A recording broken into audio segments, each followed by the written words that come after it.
పరిస్థితులతో పాటు మనసు కూడా మారిపోతుంది. మీకు ఇంకా బాగా అర్థం కావాలి ఏంటో ఒక మాట చెప్తా. అందరం వయసుకు వచ్చాం. ఇదే వయసులో ఉన్న మనం ఒక 30 ఏళ్ళు లేదా ఒక 33 ఏళ్ళు వెనక్కి వెళ్ళిపోయాం అనుకోండి. మన చిన్నప్పుడు లేదా ఒక 30 ఏళ్ళు వెనక్కి వెళ్ళిపోయాం. మనకు బాగా ఇష్టం ఏంటండి? గోళీలాట ఆడు. ఆ గోళీల కొరకు ఎంత ఫీల్ అయిపోయేవాళ్ళమండి. ఇన్ని గోళీలు జేబులు ఉంటే ప్రపంచాన్ని జయించినంత ఫీలింగ్ మనకి. అవి ఇలాగ ఆడించుకుంటూ అలా తిరిగేవారు. నా దగ్గర ఇన్ని ఉన్నాయిరా అని. అందులో పెద్ద గోళీలు ఉన్నవాడు పెద్ద రేంజు, చిన్న గోళీలు ఉన్నవాడు చిన్న రేంజ్. తెలుసుగా గోళీలు, మా సైడ్ గోలిక్కాయలు అంటారు. ఈ గోళీలు సంపాదించుకోవడం ఆ రోజుల్లో కొంతమంది పిల్లలమైతే ఆ గోళీలు ఇలా గుప్పుట్లో పెట్టుకుని నిద్రపోయారు.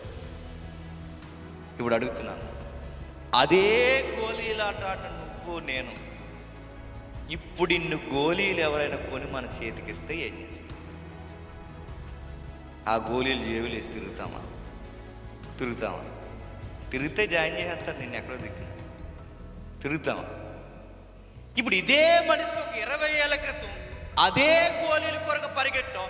మరి ఇప్పుడు అదే గోళీలు ఇస్తే నువ్వు ఎందుకు వద్దంటున్నావు? మారింది, కాలం మారింది. కాలంతో పాటు ఆ మనిషి యొక్క మనుగడ కూడా మారింది. టేస్ట్లు మారిపోయాయి. మన ఇష్టాలు కానివేంటో మారిపోయాయి. చిన్నప్పుడు చూసిందల్లా కావాలి. ఇప్పుడు అదే మనిషి పెద్ద అయిన తర్వాత ఏదన్నా కావాలనుకున్నప్పుడు ఆడు జేబీ చూసుకున్నాడు. ఎందుకు? వాడికి అర్థమైంది. ఒకప్పుడు స్కూల్ ఎక్కొట్టి ఊరి మీద తిరగడం అంటే ఇష్టం.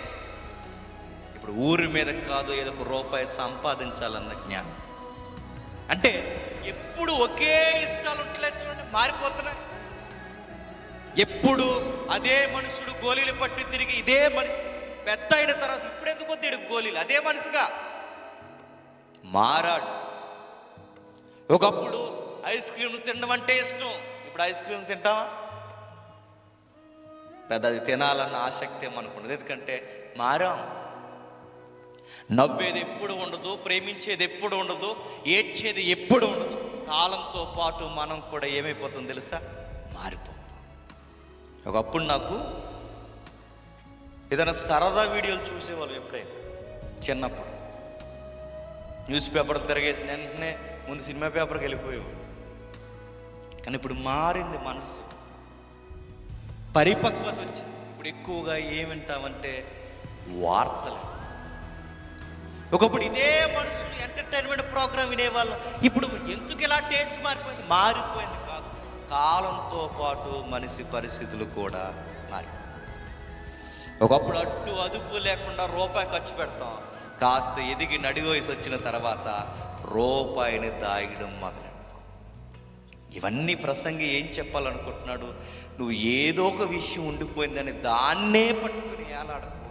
అది లేకపోతే లేదని మనోవ్యాకులం తెచ్చుకో. అది లేకపోతే ఇక లైఫ్ లేదని ఫీల్ అయిపో. స్కూల్ చదువుతున్న టైంలో ఇక మనకి ఈ స్కూల్ చదువుతున్న టైంలో మన పేరెంట్స్ డిమాండ్ చేస్తుంటాం. కాలేజీకి వెళ్తున్నప్పుడు డిమాండ్ చేస్తాం మనం. అది లేకపోతే ఇక లైఫ్ లేదంటే ఫీల్ అయిపోతాం. ఒక మొబైల్ లేదనుకోండి ఇక కాలేజీ వద్దనుకుంటాం. ఒక బైక్ లేదనుకోండి ఇక కాలేజీ వెళ్ళకూడదనుకుంటాం.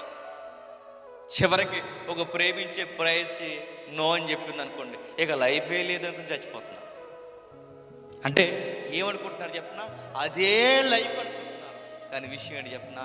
ఆ కాలం గడిచిపోయిన తర్వాత నీకు వాటి మీద అంత ఇంట్రెస్ట్ ఉండదు. దాని కొరకు ఇప్పుడు ఏదో జరిగిపోతుందని మనోవ్యాకులం చెందకు. చిన్నప్పుడున్న నీవే చిన్నప్పుడున్నట్టు ఇప్పుడు లేవు, ఇప్పుడున్నట్టు రేపుండు, రేపున్నప్పుడు ఎల్లుండు. చచ్చే లోపల పూర్తిగా మారిపోతావు. ఈ మారిపోయే దశల వారి పరిస్థితులు నమ్ముకొని నీకు ఏదో అయిపోతుందని మాత్రం బెంగ పెట్టుకోకు. నీ దేహాన్ని పాడు చేసుకో.